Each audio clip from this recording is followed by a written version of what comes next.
Good morning, everyone. Welcome to Economic Times Daily News Analysis and Explanation. So today is Wednesday and date is 23rd में, 25th में cover करेंगे हम economic times को. भाई अगर आपको इकोनॉमिक टाइम्स की पीडीएफ चाहिए तो आपको नीचे एक टेलीग्राम ग्रुप का लिंक मिल जाएगा, उसके थ्रू आप ज्वाइन करके पीडीएफ आपको मिल जाएगी वहाँ पे. दूसरी बात, जैसे जो नोट्स मैं आपको प्रोवाइड करता हूँ और इसके मैं पूरी वीडियो कवर करता हूँ, तो इसके भी मैं पीडीएफ बना के शेयर कर देता हूँ सेम ग्रुप के ऊपर. तो आपको मतलब एक पर्सन ने क्या किया था, ये जो डॉक्यूमेंट का लिंक आपको दिख रहा है ये यहीं से एक्सेस करने की कोशिश की थी, बट वो चलेगा नहीं क्योंकि मैंने वो सेटिंग्स चेंज कर रखी है. तो उस तरीके से आप ना करें, आप पीडीएफ डायरेक्टली डाउनलोड कर सकते हैं और मैं पूरे नोट्स डिस्क्रिप्शन में भी डाल देता हूँ, तो आप वहां से भी रेफर कर सकते हैं. तो बाकी स्टार्ट करते हैं फर्स्ट न्यूज से. और इससे पहले मैं आपको एक छोटी सी और बात बता दूं कि जो कमेंट वाला मैंने काम किया था तो मैंने उसके लिए सैनिटाइज कर दिया है. अब आपको सिर्फ एक चीज कमेंट करनी है, इकोनॉमिक टाइम्स. तो अब ये चीज कमेंट कर सकते हैं प्लीज अपना सपोर्ट दिखाने के लिए, और बाकी वीडियो को लाइक कर सकते हैं अगर आपको ठीक लगता है फॉर्मेट और वीडियो एज अ होल. तो बाकी स्टार्ट करते हैं फर्स्ट न्यूज से. Quad's 50 billion 5-year infrastructure booster for Indo Pacific. सबसे पहले समझते हैं इंडो पैसिफिक क्या है. तो इंडो पैसिफिक एक रीजन है आपका जो कि इंडिया से या कह लो कि पूरे इंडियन ओशन से एक्सटेंड होते हुए ऑस्ट्रेलिया को कवर करता है मेनली यहाँ से, और बाकी फिर यूएस तक जाता है. तो इसके अंदर 4 कंट्रीज आती हैं जो क्वाड की बात करेंगे, तो इसको भी ज्योग्राफिकली समझते हैं. India, Japan, Australia and the US. तो ये सारी 4 कंट्रीज के अंदर आती हैं जो कि इंडो पैसिफिक के बॉर्डर से भी टच करती हैं. अब इसके अंदर देखें तो क्वाड का मैंने को मीनिंग बता ही दिया है. इंडिया, यूएस, जापान, ऑस्ट्रेलिया, ये आपका चारों कंट्रीज का एक ग्रुप है. और ये किस लिए ग्रुप बना है? ये आपकी इकोनॉमिक जियोपॉलिटिकल एसोसिएशन बनाने के लिए ग्रुप बना है. ऐसे बहुत सारे ग्रुप होते हैं, जैसे आपका G50 है, G10, 20 ये सब है. तो इस तरीके के बहुत सारे ग्रुप्स होते हैं. अब इसमें क्या है, ये जो ग्रुप है आपका पूरा चारों का, इन्होंने क्या प्लान किया है? इन्होंने प्लान किया है plan to invest 50 billion over 5 years in Indo Pacific region. तो ये जो आपको मैंने इंडो पैसिफिक रीजन बताया था, इसके अंदर इंफ्रास्ट्रक्चर बेस्ड प्रोजेक्ट्स के अंदर ये 50 बिलियन का इन्वेस्टमेंट करने वाले हैं over the period of 5 years. तो इससे हो गया, इससे ट्रेड का आपका सेटलमेंट और बढ़ जाएगा और बहुत सारी और भी चीजें, टेक्नोलॉजी की डेवलपमेंट हो जाएगी, इंफ्रास्ट्रक्चर तो एज अ होल डेवलप होगा ही होगा. तो ये सब चीजें होंगी और एम्प्लॉयमेंट जनरेशन भी होगा, क्योंकि इंफ्रास्ट्रक्चर का जो जब भी बनता है तो एम्प्लॉयमेंट जनरेशन बहुत ज्यादा होता है. थर्ड पॉइंट है आपका also expanded cooperation on various technology, 5G technology and semiconductors etcetera. तो ये आपका बेसिकली काफी मेन पॉइंट आ जाता है. जैसे अभी हमने देखा है सेमीकंडक्टर की पूरी ग्लोबल शॉर्टेज हुई थी, तो उसको आपको डील करने के लिए इन्होंने पूरा एसोसिएशन बनाया है जिसके अंदर ये सेमीकंडक्टर बेस्ड सप्लाई की वो भी करेंगे, सपोर्ट भी करेंगे दूसरे को, और 5G बेस्ड टेक्नोलॉजी के अंदर भी सपोर्ट कर रहे होंगे. तो वो जब जैसे यूएस की इकोनॉमी और जापान की इकोनॉमी काफी एडवांस है इसमें, तो वो वहां पर रोल आउट कर भी चुके हैं, तो उसका सपोर्ट इंडिया और ऑस्ट्रेलिया जैसी कंट्रीज को मिल जाएगा. और जैसे वहां पर कम पॉपुलेशन है, तो कम पॉपुलेशन के चलते वहां पर उसको बेनिफिट कंट्री को एज अ होल कम हो पाएगा उस टेक्नोलॉजी से. तो ऑस्ट्रेलिया और इंडिया जैसी कंट्रीज में, ऑस्ट्रेलिया तो फिर भी कम ही है, बट इंडिया जैसी कंट्री में जहाँ पे 5G पॉपुलेशन मतलब पॉपुलेशन बहुत ज्यादा है, तो 5G का ऑडियंस भी बहुत ज्यादा है, तो वो वहां पर उसको बेनिफिट कर सकते हैं. कोई एग्रीमेंट यहाँ पर हो सकता है इनके बीच में. आगे चलते हैं सेकंड न्यूज पर. Wholesale tax currency cover against Adani deal receivables. ये बहुत ही इंपॉर्टेंट न्यूज है. इसमें आपको एक बहुत ही अच्छा कॉन्सेप्ट समझ आएगा हेजिंग का. तो ये मैं आपको समझाता हूँ. जैसे मैं आपको पहले बैकग्राउंड देता हूँ जो नीचे 2 पॉइंट्स में कवर्ड है.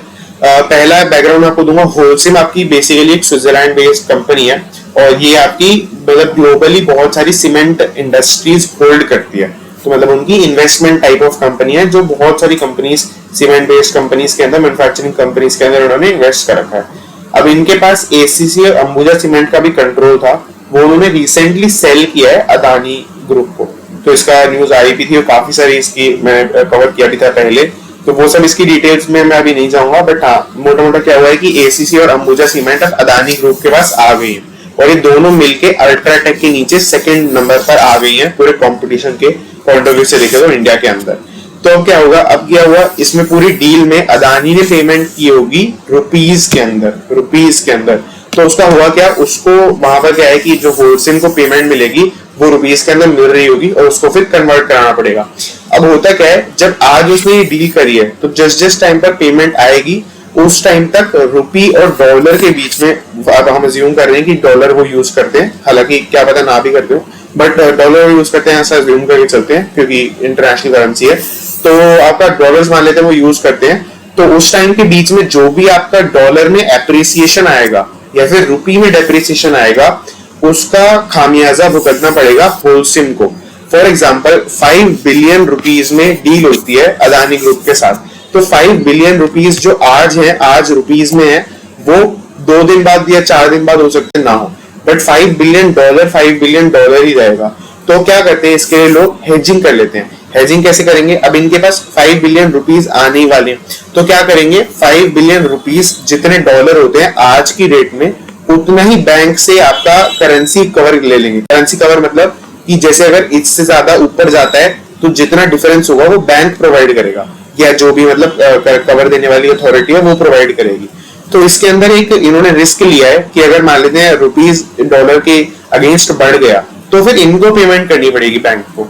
तो इस तरीके से यहाँ पर, हालांकि वो ऑब्वियसली बात है जितना ज्यादा एक्सपेक्टेड नहीं है, एक्सपेक्टेड तो यही है कि इनको पैसे यहाँ पर मिल जाएंगे इस कवर के थ्रू। तो ये चीज हेजिंग होती है। हेजिंग बहुत सारी चीजों में होती है। कई लोग ऐसे भी करते हैं कि उसमें फॉर एग्जांपल की किसी स्टॉक के अंदर उनको लगता है कि प्राइस मूवमेंट बहुत ज्यादा होने वाला है, तो वो बाय भी कर लेते हैं, शॉर्ट सेल भी कर देते हैं, ताकि कहीं पे भी मूवमेंट हो तो वो अपना हेजिंग करके अपना basically no profit no loss की सिचुएशन में आ सके।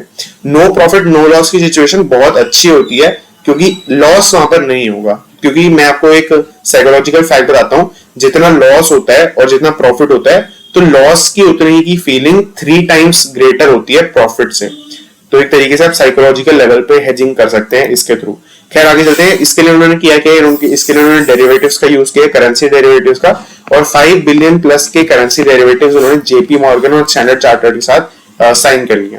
थर्ड न्यूज पे होते हैं levy of service charge illegal. तो ये आपका जैसे काफी सारी आपने अगर रील्स वगैरह देखी हो तो उसके अंदर कई बार बोलते हैं जो फाइनेंस के बेसिकली कंटेंट बनाते हैं कि सर्विस चार्ज जो रेस्टोरेंट लगाता है वो इलीगल है, या 5% से ऊपर नहीं लगा सकता है, ऐसे सब बोलते हैं। और ऐसे अब आपने अगर गूगल करेंगे तो भी आपको बहुत सारे आर्टिकल्स मिल जाएंगे। बट एनआरआई मतलब आपका national restaurant association of India, इन्होंने आज ये बता दिया है, इन्होंने कह सकते हैं कि पूरा अमेंडमेंट सा दे दिया है, पूरा इसको मतलब क्रिस्टल क्लियर कर दिया एक तरीके से कि ये एक मैटर है इंडिविजुअल पॉलिसी का, इंडिविजुअल रेस्टोरेंट की पॉलिसी का ये मैटर है। The rule is to make consumers aware of such charges before placing the order. तो किसी तरीके से भी रूल ये है कि आपको कंज्यूमर को ऑर्डर देने से पहले ये चीज बतानी पड़ेगी, उसको वेल इन्फॉर्म्ड करना पड़ेगा। ये बहुत सारे तरीकों से हो सकता है। आपके रेस्टोरेंट में फिजिकली कहीं पे बोर्ड कोई टंगा भी हो सकता है, आपको मेन्यू कार्ड पर भी लिखा हो सकता है। तो ये सब चीज अगर आप 2-3 फुलफिल कर लेते हैं तो ये सर्विस चार्ज लगाना ये लीगल प्रैक्टिस है, अनफेयर ट्रेड प्रैक्टिस है, इलीगल प्रैक्टिस नहीं है। आगे चलते हैं। टाटा ग्रुप में अबैंडनेंस प्लान, ये ज्यादा रेलेवेंट न्यूज नहीं है, मैं जल्दी कवर करूंगा। टाटा ग्रुप में abandon plan to enter the banking sector. तो बेसिकली टाटा ग्रुप ने अभी कंसिडर किया था टाटा कैपिटल को सेटअप करना, कंपनी का इनकॉर्पोरेशन भी हो चुका है। इसके अंदर उन्होंने क्या किया था बेसिकली कि मतलब बैंकिंग सेक्टर के अंदर आना चाहते थे टाटा कैपिटल के थ्रू, और मतलब ऑब्वियसली बात है काफी हिट रहता अगर ये कंसिडर करते और ये सब करते, और ये कॉन्ग्लोमेरेट का एक और काफी बड़ा बिजनेस बन जाता।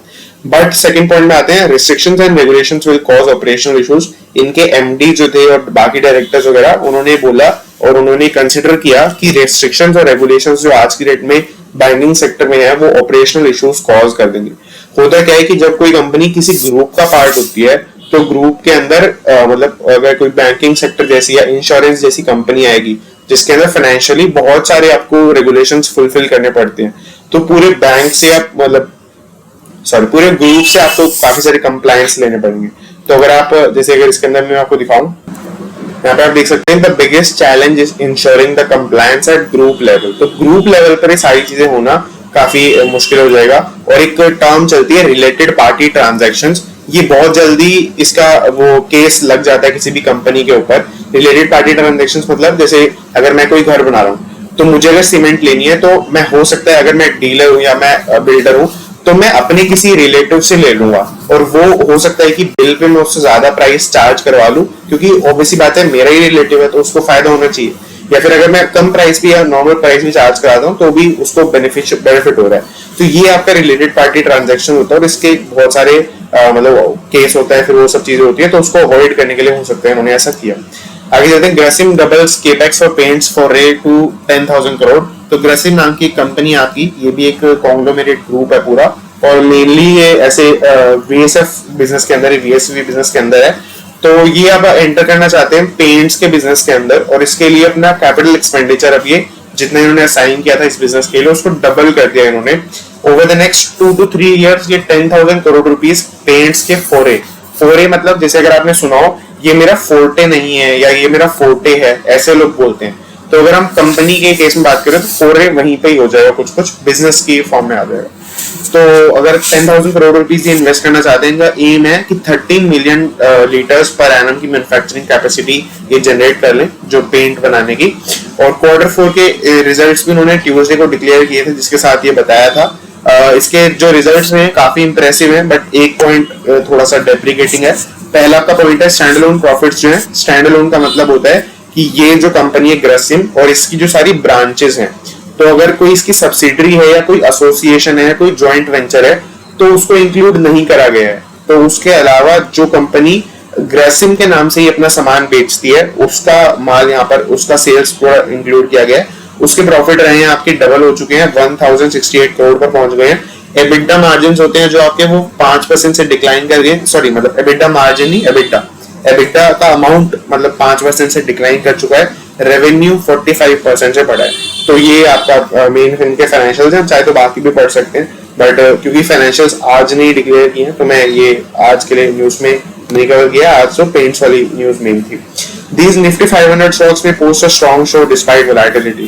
तो बेसिकली जैसे हमने देखा था कि मार्च क्वार्टर के अंदर ऑलमोस्ट हर कंपनी ने इंडिया के अंदर डिसअपॉइंट किया था, जिसके अंदर HDFC बैंक से लेकर जोमेटो तक हो जाए, तो हर ही कंपनी ने ऑलमोस्ट आपका डिसअपॉइंट किया है। बट उसके बावजूद भी एनालिस्ट एक्सपेक्ट करते हैं कुछ 20 कंपनीज उन्होंने सिलेक्ट करके दी हैं आर्टिकल के अंदर, जिसके अंदर Tata chemicals, Mosul, KIA industries etcetera. मतलब ये 20 कंपनीज का कोई लॉजिक नहीं है, ये सारी उन्होंने अपनी एनालिसिस से निकाली है। तो इनके बीच में ऐसा नहीं है कि ये सारी कोई जैसे केमिकल बेस्ड कंपनीज हैं या ऐसा कुछ है, बट ये एक जनरल उन्होंने चीज निकाली है जो आगे बताएंगे। तो उन्होंने क्या बताया कि ये चीजें आगे मतलब ये कंपनीज आगे चलते हुए बेटर परफॉर्म कर सकती हैं। मतलब क्योंकि मतलब बेटर परफॉर्म तो सारी कंपनीज कर सकती हैं ऐसे तो, बट जो सबसे ज्यादा एक्सपेक्टेड है कि ये कंपनीज तो करेंगी ही करेंगी बेटर परफॉर्म, और कम से कम इनका शेयर प्राइस ग्रो करेगा फ्यूचर के अंदर। इतनी इनकी वैल्यूएशन कम हो चुकी है, इतना इनके अंदर पीई रेशो के अंदर जूस बचा हुआ है, ऐसे बोलते हैं लैंग्वेज मतलब ऐसे यूज करते हैं जनरली। पीई लैंग्वेज, पीई के अंदर जूस बचा हुआ है, तो मतलब और ज्यादा इनका पीई बढ़ सकता है अब, जिससे शेयर प्राइस में बढ़ जाएगा।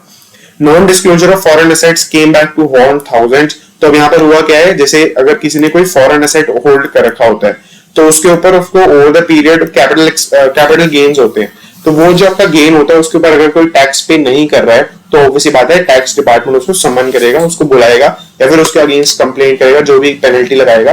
तो ऐसा ही सब यहाँ पर हो रहा है। अब यहाँ पर ईडी डिपार्टमेंट ने, इन्फोर्समेंट डायरेक्टरेट डिपार्टमेंट जो है आपका इनकम टैक्स ऑफिस का या इनकम टैक्स मिनिस्ट्री का कह लो, कुछ भी कह लो, तो उसका क्या है, उन्होंने एक बिजनेस इंटेलिजेंस यूनिट अभी एस्टैब्लिश की है। तो उसके अंदर पहला ऑपरेशन उन्होंने कैरी आउट किया था 2013 से पहले वाले जो आपके टैक्स चल रहे थे, टैक्स केसेस, उनको पेंडिंग छोड़ के 2013 के बाद वाले सारे सेटल करने के लिए ये उनका पहला इसका प्रोजेक्ट था।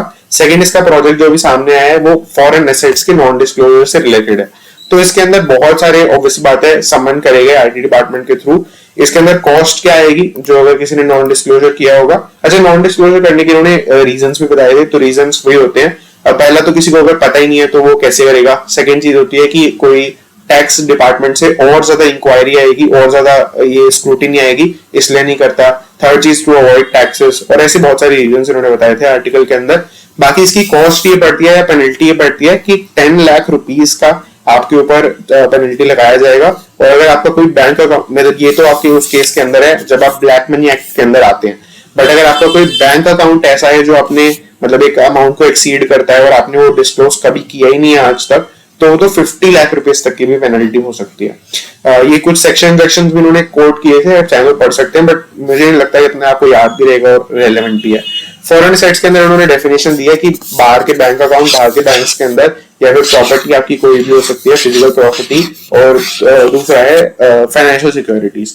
तो मेनली अगर हम सिक्योरिटीज की बात करें तो दो ही पार्ट्स में सिक्योरिटीज डिवाइडेड होती हैं। एक तो आपका प्रॉपर्टी मतलब रियल एसेट्स, जिसके अंदर रियल एस्टेट हो गया, बिल्डिंग्स हो गई, मतलब ये सब चीजें आती हैं। और मतलब बिल्डिंग्स भी रियल एस्टेट ही हो गया, तो वो रियल एस्टेट ही पूरा सेक्टर हो गया।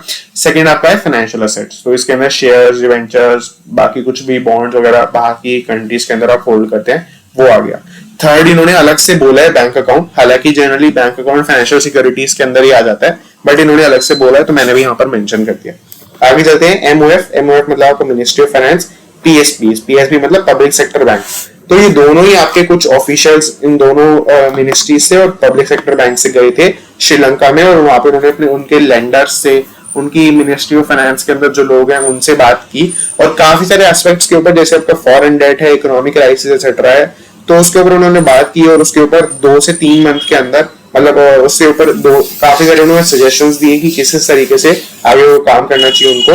सेकंड पॉइंट बताया कि over the past 2 to 3 months, ये अभी एक तरीके से नई बात पता चली है कि इंडिया ने 2.5 बिलियन का सपोर्ट दिया है श्रीलंका को, और उसके लिए किसके लिए कि credit facilities for fuel and food, मतलब कि आपको फ्यूल और फूड खरीदने के लिए अगर कोई क्रेडिट चाहिए अगर अभी इमरजेंसी की सिचुएशन में, तो 2.5 बिलियन का आपका सपोर्ट प्रोवाइड किया है इंडिया ने, ऐसा बोला जा रहा है इसके अंदर। लास्ट न्यूज भी छोटी सी है, skill India to be updated to tap global opportunities. तो क्या स्किल इंडिया जो आपका 2015 के अंदर मिशन लॉन्च हुआ था, ये आपका इसका एक तरीके से रिवैम्प हो रहा है। अब क्या होगा कि government will provide skill training to youth, तो अब डायरेक्टली आपकी स्किल ट्रेनिंग प्रोवाइड करी जाएगी यूथ को। पहले ये आपका जो प्रोग्राम था वो मेनली आपके जॉब ओरिएंटेड रिलेटेड था, जॉब में आपको मतलब on the job training type ज्यादा दी जा रही थी और अप्रेंटिसशिप वाली। अब इसके अंदर स्किल ट्रेनिंग प्रोवाइड करेंगे यूथ को।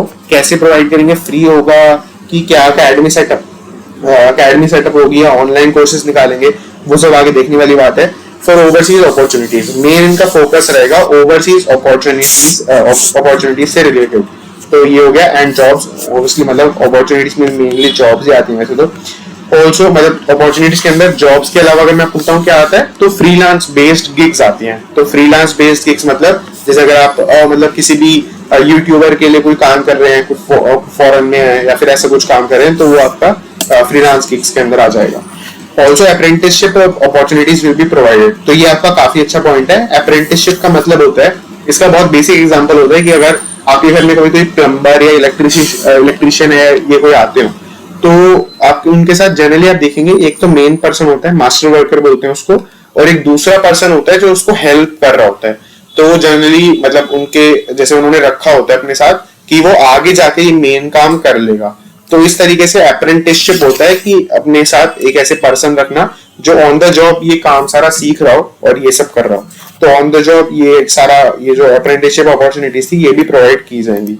अब ऑब्वियसली बात है, आप मतलब पूरे इंडिया को अगर कोडिंग ही सिखा दोगे स्केल ट्रेनिंग के अंदर तो वो काम नहीं करेगा, वो फिर यहाँ पर ज्यादा सप्लाई हो जाएगी तो प्राइसेस कम हो जाएंगे। तो मतलब गवर्नमेंट ट्राई करेगी कि और ज्यादा इन सब चीजों के अंदर भी, कारपेंट्री के अंदर, पॉटरी के अंदर, या फिर इलेक्ट्रिशियन के काम के अंदर, प्लम्बर के काम के अंदर, इन सब की बेसिक स्किल्स भी प्रोवाइड करे ताकि कुछ एम्प्लॉयमेंट यहाँ पे भी जनरेट हो सके। ये चीज है स्किल इंडिया मिशन 2.0, ये रिवैम्प करके इन्होंने नाम दिया है और इसका अनवील करेंगे। अनवील मतलब अगर मैं आपको थोड़ा लिटरल मीनिंग बताऊं तो व्हील का मतलब होता है घूंघट, जो आपका फिर बुरखा में जो चीज होती है आगे सर पे करने वाला, वो आपका व्हील होता है। तो अनवील करने का मतलब समझ रहे होंगे आप कि निकालना उस चीज को, तो वो मतलब अनवील करेंगे, उसको प्रेजेंट करेंगे जुलाई के अंदर, ये जो नया मिशन। तो अगर आपको ये ठीक लगा हो तो आप लाइक कर सकते हैं और इकोनॉमिक टाइम्स को कमेंट कर सकते हैं। बाकी that is it and thanks for watching.